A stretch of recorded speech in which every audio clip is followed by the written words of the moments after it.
This is the Wheel of Time Spoilers podcast. Your hosts are Seth Jacobson and Patrick Heiler. So this will be the first episode that we've actually recorded with these boom mics. So there may be some weird ambient noise as I mess with it this entire time. I just said I wasn't going to mess with it while I was talking, and I am right now. Yeah, well, so I'll just cut you out entirely. You don't get to talk at all now. Every time you touch it while you're talking, I'm just going to totally silence you. Okay. No, I'm kidding. You know what's great about being the editor? I can make you sound really dumb if I want to. Good thing I'm on this guy's good side. So I really have nothing to do with the editing. That's all set. It's fun. I wish I had more time to do it. I think if we ever come out with a late episode, it's because I didn't have time to finish the editing. Because we have the raw audio in hand, usually a couple weeks ahead of time. But the raw audio is the easy part to... Right, that's just us hanging out and talking. Today is Chapter 18, the Caemlyn Road. I don't know if we said that already. No, I don't think so. And this chapter heading, I think, is a Trolloc badge. Because it's roughly similar to the description of the Trolloc badges. Yeah, they're banners. Yeah. Yeah. It's a little odd because it's wider than the normal icons. Most of them are fairly square. Yeah, but this has 3 squares. 3 squares, yeah. And it's a... trident, like a trident on the left, the Trolloc skull in the center, and the fist, a mailed fist. Do you think that's actually 3 right. banners from 3 different clans? It could be.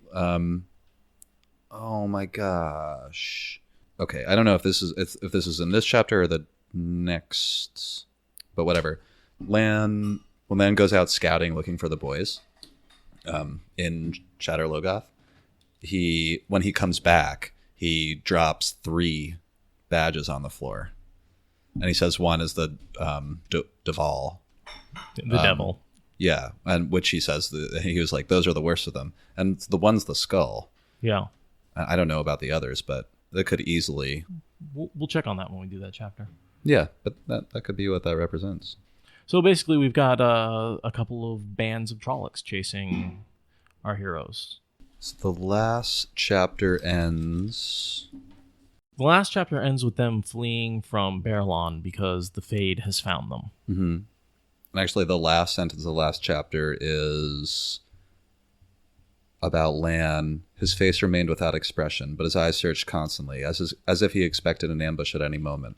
So we know that the warder is sensing Shadowspawn nearby at the end of the last chapter. But I don't think we actually see them yet.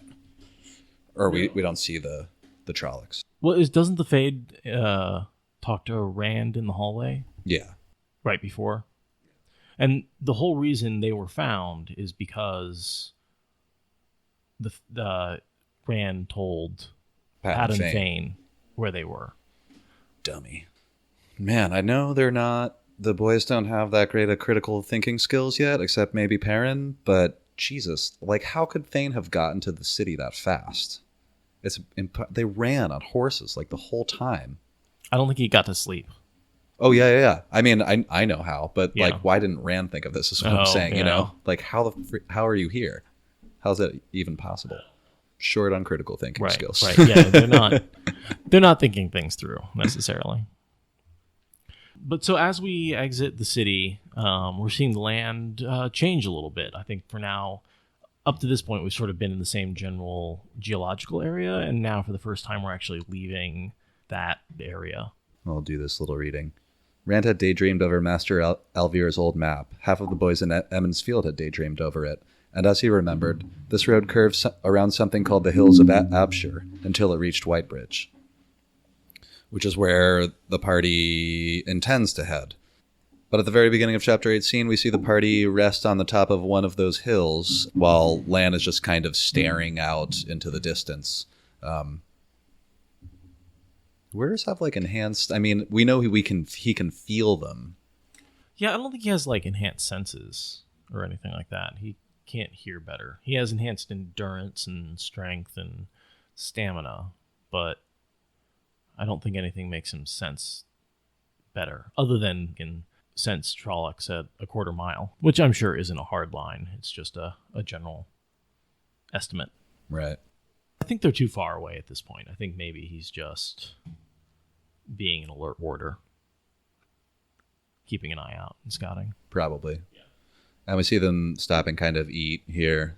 And Lan hears Nynaeve say the word tea. She's not even saying she's going to make tea. And he like snaps at her, kind of. He's like, no tea, no fire. Nothing hot. We don't need to advertise. Like, they already know roughly where we are. We don't need to tell them exactly. Yeah. And at this point, they don't realize how many Trollocs are out there. They know there's somebody out there, but they don't realize that there's 5 fists of Trollocs. We know that to the south are the hills of Apshner and the Terran, which they can't cross, right? Because the only way to cross it was the Terran ferry, which is behind them. And to the north is the Aridhol. Oh, I thought it was to the south is the... No, so here's the quote. I could be wrong. To the south are the hills of Apshur, barren and dead, and the Terran with no way to cross and no traffic by boat.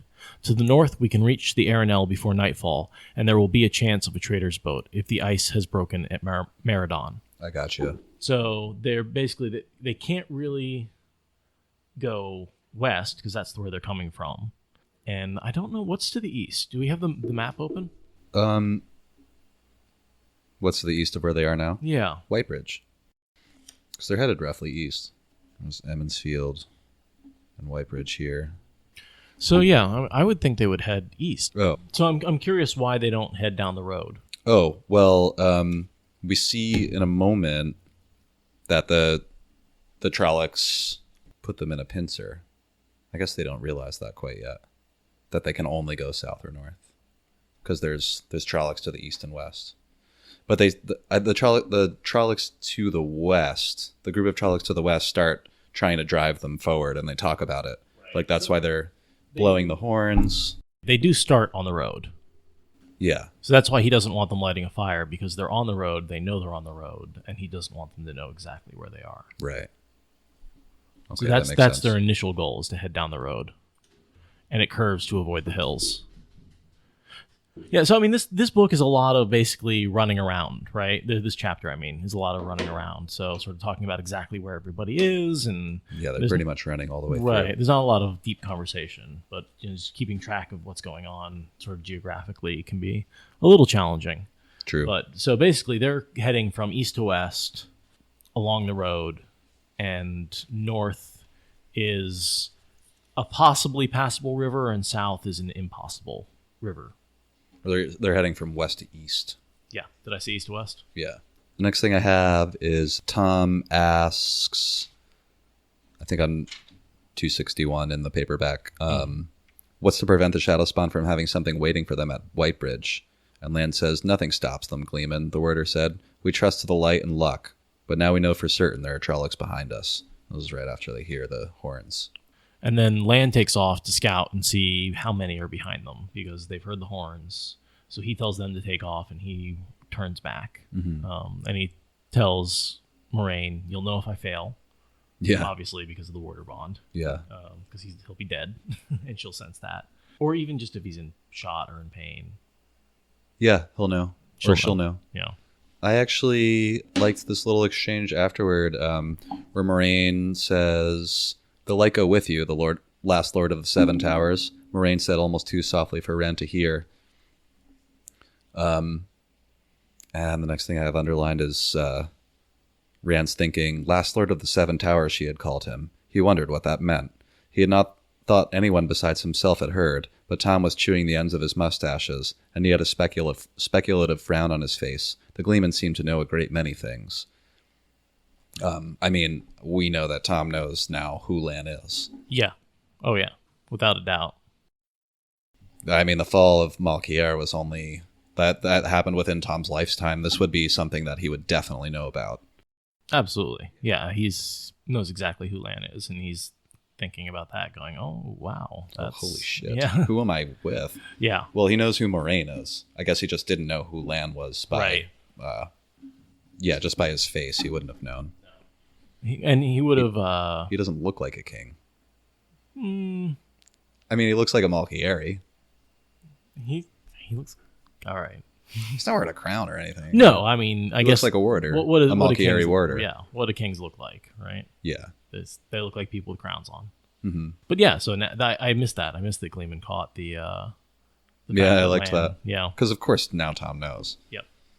And we, before he definitely knew Moiraine was a noble and of the House Cairhien, so we assumed he knew who she was. Yeah. So they keep on down the road, basically at a fast but steady pace. They're trying not to panic here, and they're being driven by the horns. Moiraine speculates out loud, like, what are they driving us towards, I wonder? And then shortly after... What are they driving them towards? A bunch of Trollocs. Yeah. So Lan comes bursting back out and is basically like, we have 5 fists of Trollocs on our tail. Like, we have a serious problem. Yeah. Like, I think he says 3 to 5. 3 to 5, yeah. Which is... I think we ended up counting... I counted 4 Myrddraal later on. Uh-huh. Because there's the one he kills...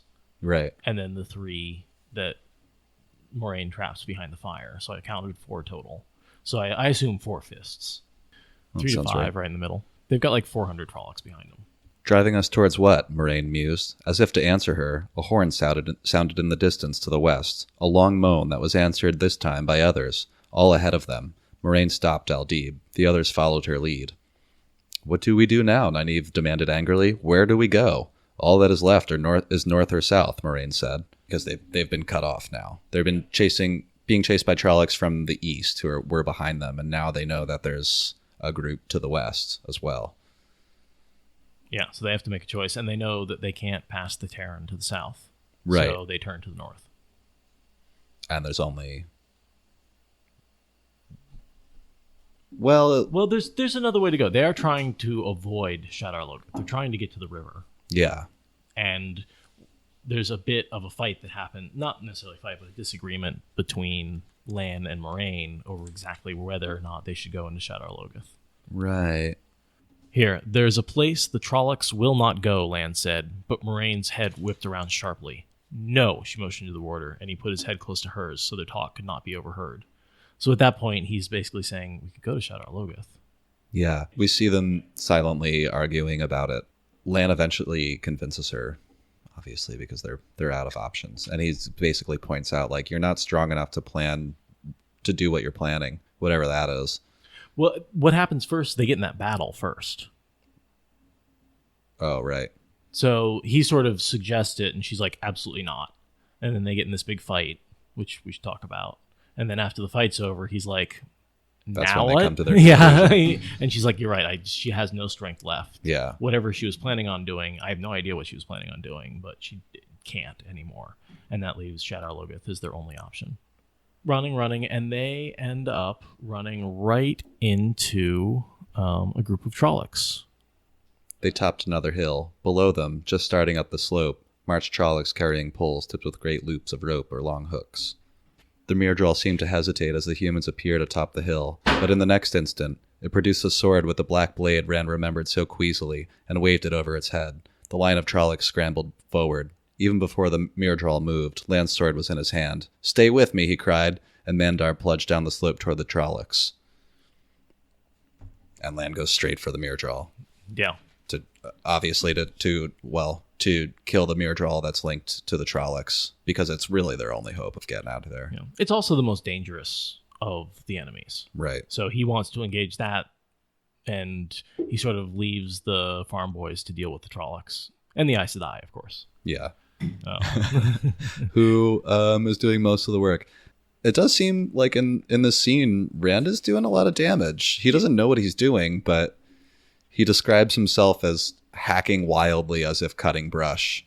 They've had a week of training from Lan. I mean, it's one of those things of diminishing returns. Your first week of training, you're going to learn more than any other week. Yeah. And so, both Perrin and Rand have had, a little bit of practice and a little bit of training, and they're probably sick of being scared. And I can see how, they get into the fever, right? They start shouting, and Matt starts shouting in the old tongue. Carian Kalazar, Carian Alessandra, Alliance Alessandra. How was that from the old tongue? I don't know how this is pronounced. It's just from the audio. Let's see. Which is translated, for the honor of the red eagle, for the honor of the rose of the sun. The rose of the sun, the ancient war cry of Manetheren, and the war cry of its last king. Eldrine was called the rose of the sun. So that's something Moiraine says later. Yeah. So she translates it and then tells them basically he's saying the ancient war cry of Manetheren and the band of the Red Hand. I like the little exchange that Egwene and Matt have later.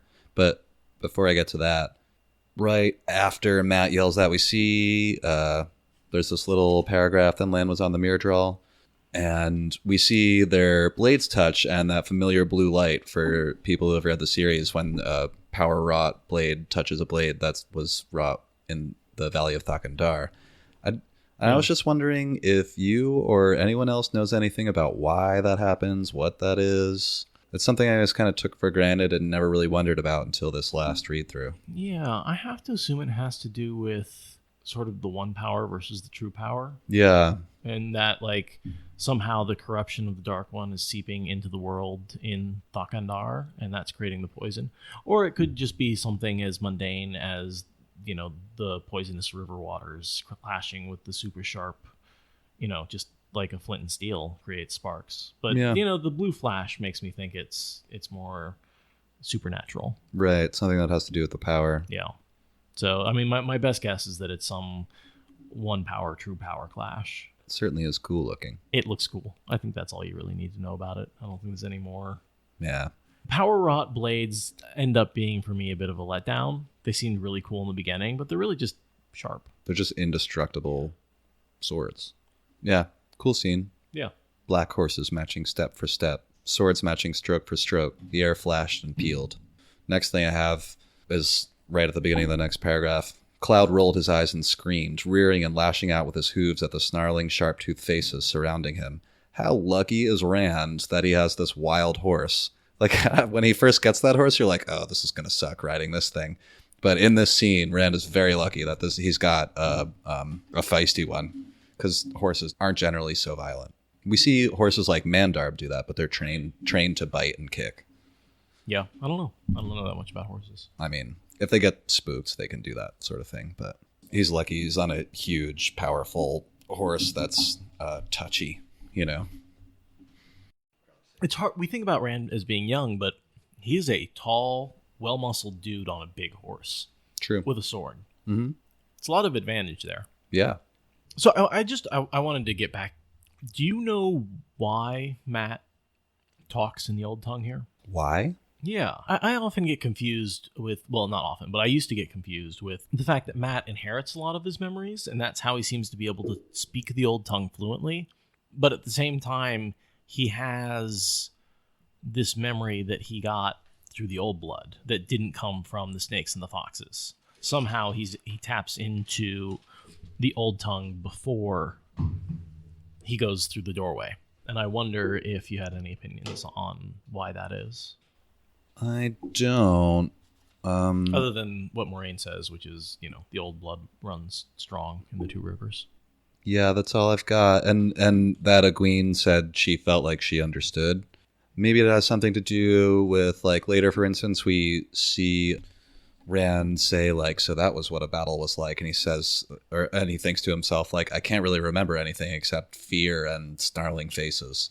So maybe it's because Matt is scared out of his mind and he's like, he goes to a different place in his head. Maybe. You know? Yeah. Yeah, that makes sense. And it kind of unlocks a secret place in his memory. Mm-hmm. I can buy that. Sort of like adrenaline.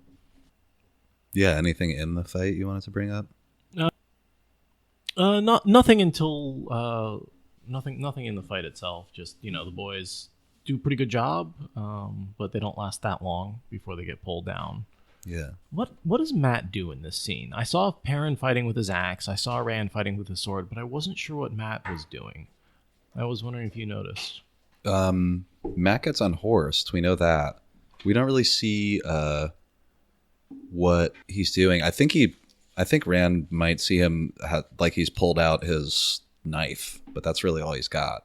Okay. And you're not going to be able to shoot a Two Rivers bow from the back of a horse. It's too big. Yeah. So he's pretty ineffective. Yeah. The dagger is a little bit of foreshadowing, though, here. Maybe, Go yeah. into Shadar Logoth. But so we see the battle mainly from Rand's perspective, and he looks around and he's seeing the Emmons Fielders get pulled off their horses, and the girls are staying close to Moiraine, who's really the only effective person in this fight. I wanted to talk about the staff a little bit. Yeah. Okay. Just because she talks about it as an aid to concentration. Mm-hmm. But it's one of the only times we see a staff That's true. in the series used by an Aes Sedai. I was kind of thinking about it a little too. I wasn't really sure what to say about the staff. I see a lot of people give her the staff in the fan art, which is it's really only in the first book. But it got me thinking along the lines that, she says it's an aid to concentration. And we see in a second when she uses the one power on the other group that she does these like gestures and hand motions and things. Like she hits the staff on the ground. Right. And like to make the wall of flame go to the east and west, I'm assuming she opens up her arms. And we see other characters do things like that later, where Rand uses that little trick and I think in like Lord of Chaos or something, when he points his fingers at a group of Shadowspawn, I think, at a group of Trollocs. Yeah. And just tiny little like lasers of balefire come out of his fingers, and each strikes an individual Trolloc. So these are all like just little bits of balefire. Wasn't it red fire? Or... Oh, I thought it was balefire. It was like just enough to erase them. Yeah. Like not enough to. Yeah. He kills them in a lot of different ways in that battle, I think. Yeah, that's where he also, where Lews Therin takes over his body. Yeah, that's and right. teaches him a couple tricks. My hands! Why can't I move my hands? Yeah, that's right. That's that one. And that's not balefire, because he's like I thought it was balefire and the gateway stuff, with the spinning gateways that. That's the gateways of death, yes. But there's also the threads of fire, which is like his hands are pointed down, shooting out these threads of fire, and he has to like lift his hands up. And like Rand has to lift his hands because he controls the body still, but Lews Therin is controlling the channeling. Oh. And that wasn't balefire because there's a part where it's pointing down, and it's like he would have balefired the ground. That makes sense. Yeah, but he definitely does do the thing where he like. Well, I guess what I'm getting at is that so we see these other aids to concentration that aren't. So presumably a channeler could like Rand doesn't need to use his hands. Like, fire doesn't only come out of your hands. No, and they definitely talk about that when you learn to channel. A lot of times Aes Sedai adopt certain physical gestures from their teachers. They're not part of the channeling, but once you learn that that's how you do it, it's very hard to unlearn it. Yeah. And so I think a lot of Rand's gestures are actually learned from Lews Therin. Yeah. Just because that's, things like putting his fingers out, because those are Lews Therin's weaves, and Lews Therin must have learned them with those particular gestures. So maybe the staff has something to do with that. Maybe one of Moraine's teachers carried around a cane or something. Yeah, it's not so much that she uses the staff as an aid to concentration, because she talks about how that the problem is that she just never uses it again. Yeah. That's it's not like a thing that she seems to like right. anywhere other than in this book. And then she uses it for almost every single spell she casts in this book. But yet never again. And I wonder if that's like a maybe he put that in there to get published and didn't really like it very much. And maybe the rest of the books. I don't know. Okay, now we're talking about Lord of Chaos. So Lan, being the badass that he is, beheads the Myrddraal. Around the humans, Trollocs fell writhing to the ground, tearing out their hair, clawing their own faces. All of the Trollocs. So you see the Fade's dead. Rand sees it, just swinging its sword around wildly, headless, still in its saddle. So I wanted to talk a little bit about the bond between the Fades and the Trollocs. Yeah, I wasn't able to find very much more than the information that we seem to have here. Well, there's sort of two aspects of it. There's the strategy of it. Right. Which seems like a really dumb strategy. Well, because Trollocs are so difficult to control, it's like the Warder Bond. The Myrddraal can compel the Trollocs that are bonded to it. and that the Trollocs will die if the Myrddraal dies. Mm-hmm. And that's something that, the Aes Sedai, when they die, the warders basically suicide. Go insane. Yeah. So there's a lot of similarities. And we talked about how Fades were sort of the same percentage of the population as Channelers. Uh-huh. And so I think that maybe they're able to access, or at least be used as a true power sort of conduit, and that these bonds between the Fades and the Trolloc is a true power bond. Yeah. I mean, my theory is that the Myrddraal's powers come directly from the Dark One. That's the only thing that really makes any sense. Yeah, absolutely. They're not really in this world. Yeah.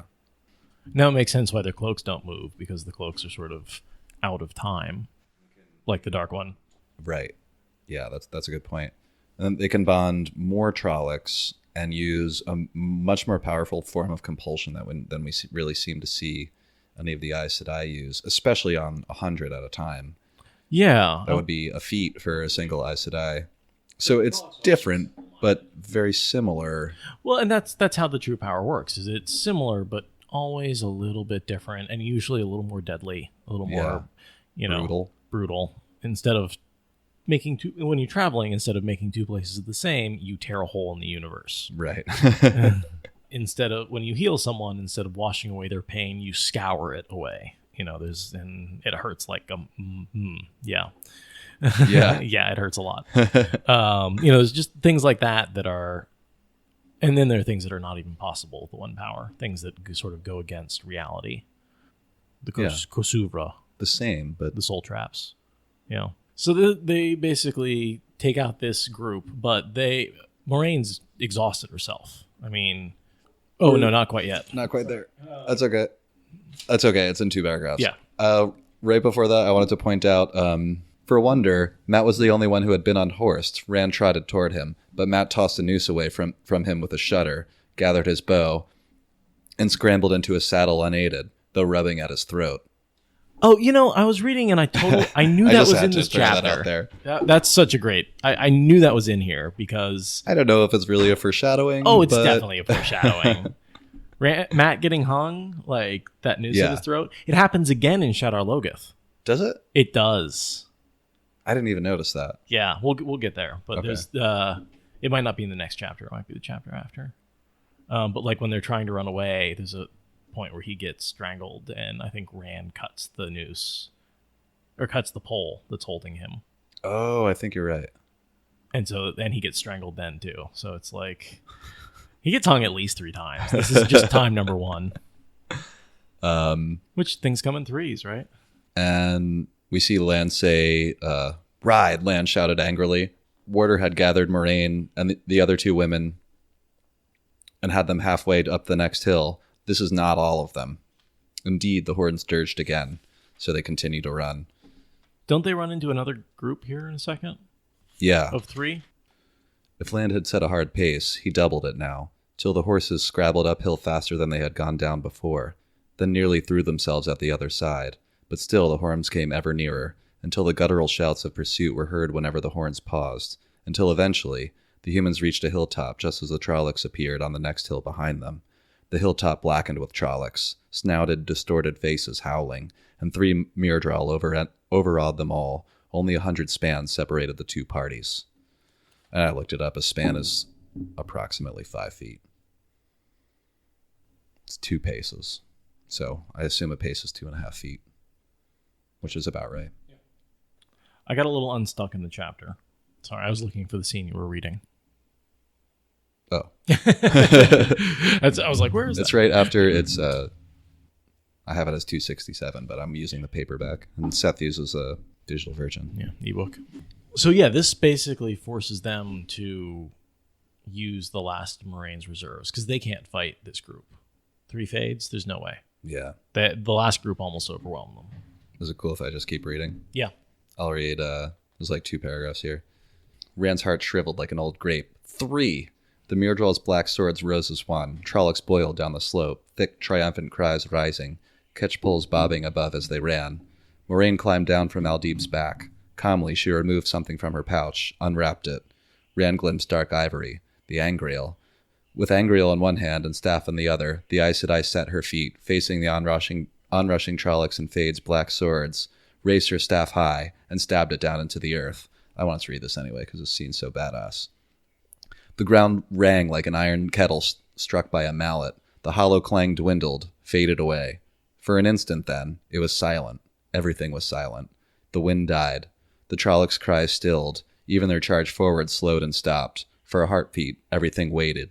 Slowly, the dull ringing returned, changing to a low rumble, growing until the earth moaned. And this is Moiraine essentially turning the earth into liquid. So I was thinking that it was something to do with harmonics. That she was somehow hitting like the natural frequency of the earth. That seems like it. But, I mean, she says later that she's particularly tired because she was working with earth and fire. Yeah. So we know it has something to do with earth. And I assume she doesn't necessarily have the strength at this point to just move the raw earth. Yeah. Like we see it happening a lot later where they just explode she's the doing earth. something where she's kind of, literally striking it like a cymbal. Right. And it resonates. Exactly. So I you can't see this, guys, but I'm making a resonation sound with my hands. I don't know. Kind of like a cymbal. Up and down, wavy thing. Ooh. Just knocking them over. She's not like throwing the earth up. She's just sort of creating a resonant frequency to vibrate the earth in front of her. I just can't say just how overtaxed she is. Yeah. The Aes Sedai still stood as she had begun, holding the Angriel and her upright staff thrust into the hilltop. Neither she nor the staff moved an inch, for all that the ground shook and shivered around her. Now the ground rippled, springing out in front of her staff, lapping towards the Trolloc like ripples on a pond, ripples that grew as they ran, toppling old bushes, flinging dead leaves into the air, growing, becoming waves of earth, rolling towards the Trollocs. So that's why I said it's something, like it looks like liquid, whatever she's doing. We don't know exactly what this is. Don't we see Ashaman do something similar to this at some point? Or they're just tearing? They're just tearing the earth up. This is just a classic description of an earthquake. Yeah. Why didn't I think of that? Yeah, she's just creating an earthquake. That's what they say if it's bad enough. I've never lived in a place where it's for long enough where the earthquakes are bad that I really get to experience. But they say that if it's bad enough, it turns the soil into like a liquid and buildings can like sink or things like that. You ever taken like if you're pouring sugar into a jar and you tap it so it collapses down so you can pour a little more on top? Mm-hmm. The same principle, just with the ground. Yeah, it's just the earthquake's tapping it a little bit and the whole thing just compresses. It sort of fills in all the open spaces. Yeah. And sinks a little bit, and you can sink into it because it's moving, sort of vibrating a little bit, which gives you the ability to sort of pass in between the moving particles. This makes my next point even more interesting. It was immediately after. Yet, as if the ground were not rearing all around them, the Myrddraal moved forward in a line, their dead black horses never missing a step, every hoof in unison. And I just thought that was a great example of fades are somewhere outside of the pattern. Yeah. It doesn't make any sense that they would be able to do that, except that we know that they're fades, and we know that their horses aren't horses. I don't think we've ever figured out what's going on with the horses. They're not. I mean, they can't be. I think this scene proves it. Yeah. We've talked about that a little before, but I think this scene shows that they're definitely not regular horses. Yeah, unless there's something about the fades that changes, like their cloak and changes the horse. Like maybe it's just the fact that the fade is on the horse. Is sort of pulling them a little bit out of reality. Yeah. But I don't know. Hey, if any of you guys on Reddit or Instagram or anything want to hit us up if you know anything about these horses. Yeah. It's something we've talked about before, and we haven't really been able to find any information about it. Yeah, this is such a cool scene. Trollocs rolled on the ground all about the black steeds, howling and grabbing at the hillside that heaved them up, but the Myrddraal came slowly on. Moiraine lifted her staff, and the earth stilled, but she was not done. She pointed to the hollow between the hills, and flame gouted from the ground, a fountain 20 feet high. She flung her arms wide, and the fire raced to the left and to the right, as far as the eye could see, spreading into a wall separating the humans and Trollocs. That's not nothing. No, that's an enormous demonstration of power. I mean, she's holding the Angriel, and we know that helps a lot. Right. But I feel like this would be a big thing for most Ashaman to do later. Even people who are skilled with fire, that would be a big A wall of flame as far as the eye can see in both directions, that's a big amount of flame. Yeah. Yeah. And it burns for a while, too. It's not like it just flares up and then dies. She is fueling that. And by the way, after she does that, she faints. Yeah, she's done. I mean, that is pushing herself. As far as we see, anyone push themselves in the series, that I bet she risks burning herself out by doing that. She would. Yeah. To save Rand's life. Oh, yeah, totally. She would totally kill herself. Kind of does later. Yeah. She thinks she's going to. So they have a few minutes and they use it to get out of there. So they take off at a full gallop. Lan just tells them to run, and he stays behind with Moiraine for a minute to help to get her awake or something. Yeah, I think just get her back on the horse and get her moving. And we show up shortly afterwards behind them. And Moiraine does the trick with the wind or something to send their scents in a direction that they're not going to help fool the Trollocs. Yeah, I got a few things to say before that. Sure. Nynaeve definitely gets her chance to give Moiraine some herbs. Mm-hmm. That basically Moiraine is passed out. She's at the edge of what she can do, and Nynaeve gives her something that perks her up a little bit. Yeah. And so Nynaeve sort of has a bit of a moral win there where she gets to be like, yeah, herbs, the one power can't do everything. My herbs are still useful. I figure this is something like espresso or mate, Yeah. except it's not liquid. It's dry, right. A dry packet that she seems to just swallow. Cocoa. Yeah, or something, Yeah. Oh, coca. Coca, They yeah. said cocoa. I did say cocoa, but I meant coca, yeah. Nynaeve's the local drug dealer, right? Like, you need something, you go to Nynaeve. Yeah. And she'll make it taste awful, but she'll get you, she'll hook you up. And I also wanted to talk about Perrin. There's a little quote here. Staring, he's just sort of, Rand describes him staring at something in the distance, not liking what he was seeing. Yeah. It's really the first time Perrin fights. And he seems, and this is long before he gets in contact with the wolves, and he seems to maybe like it a little too much, was my interpretation, is that he sort of got that first bit of thrill. Yeah, I didn't put too much thought into it, but there's probably something going on there. We know in battle he falls into... It's like a battle rage. Yeah. And we also know that he has the wolf-like gifts, so it makes me wonder what can he feel the Trollocs?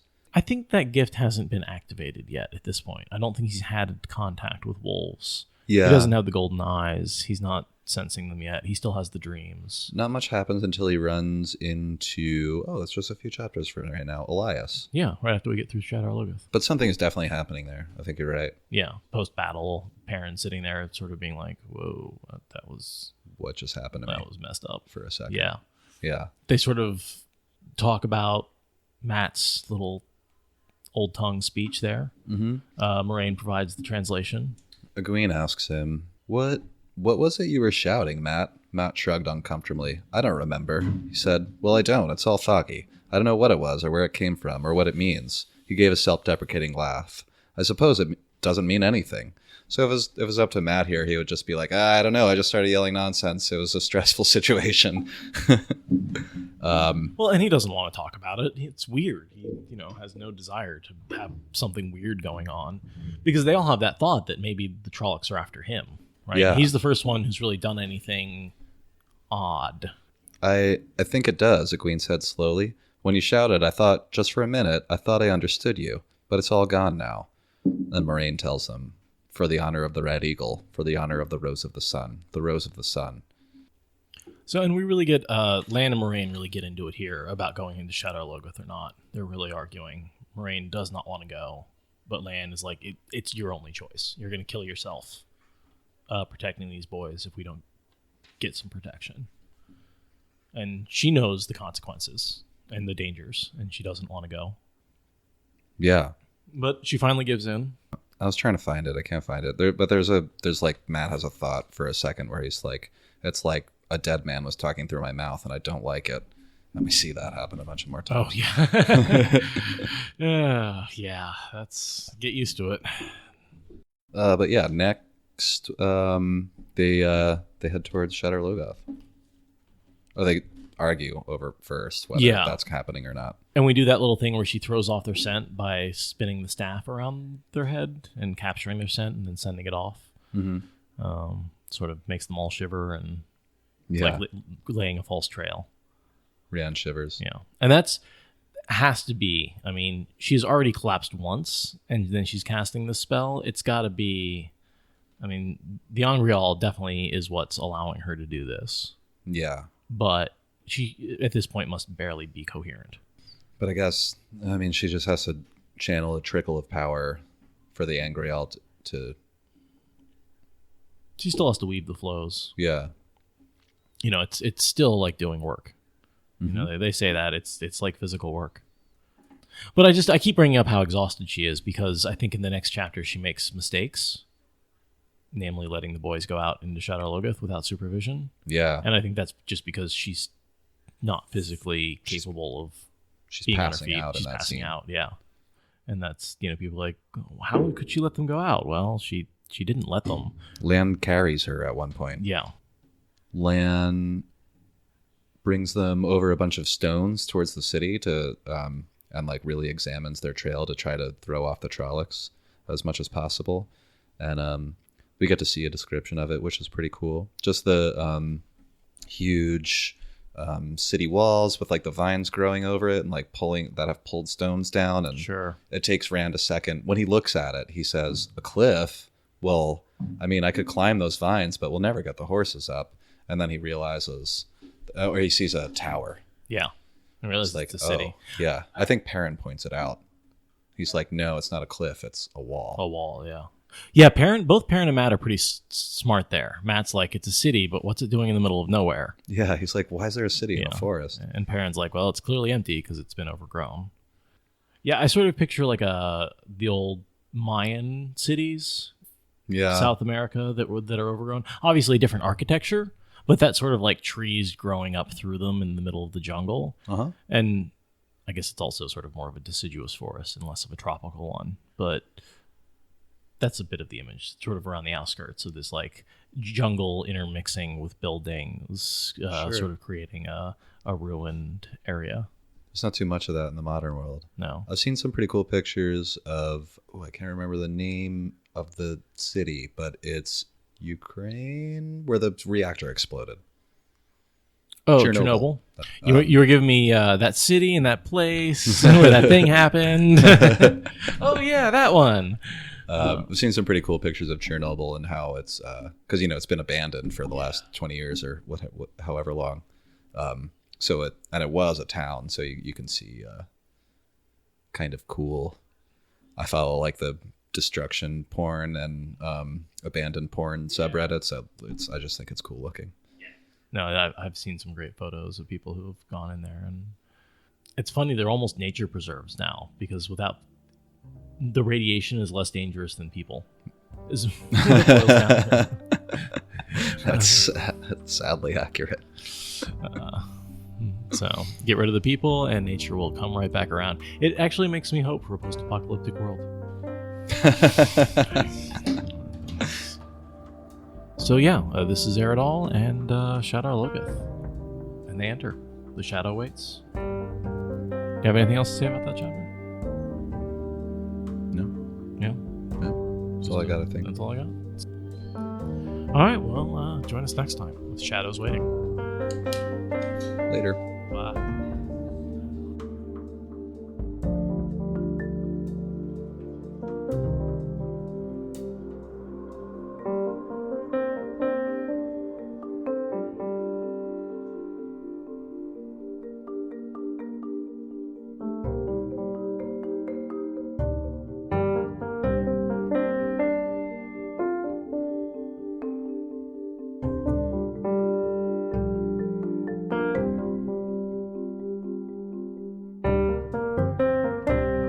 But I did want to talk about a few things that we were wrong about, or at least that good points that people brought up.